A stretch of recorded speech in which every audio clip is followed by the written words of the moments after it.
Sidang paripurna DPRD Sumsel kembali digelar Senin 19 September 2016 dengan agenda mendengarkan penjelasan Gubernur Sumsel terhadap 5 rancangan peraturan daerah Provinsi Sumatera Selatan tahun 2016. Kelima raperda tersebut tentang perlindungan dan pengelolaan lingkungan hidup, rencana induk pembangunan kepariwisataan Provinsi Sumsel tahun 2016 hingga 2025.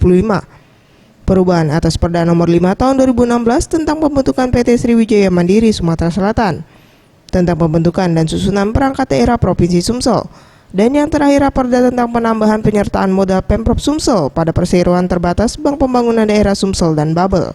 Mengenai raperda tentang perlindungan dan pengelolaan lingkungan hidup 2 tanggal 26 Januari 2016 nomor 188.341 garis miring 0300 garis miring 3 Romawi garis miring 2016 mengenai raperda tentang rencana induk pembangunan kepariwisataan Provinsi Sumatera Selatan tahun 2016-2025. Sidang akan dilanjutkan dengan agenda mendengarkan pandangan dari komisi-komisi. Meggy Dwi Handayani, Anugrah Sandi Pratama, Sriwijaya TV.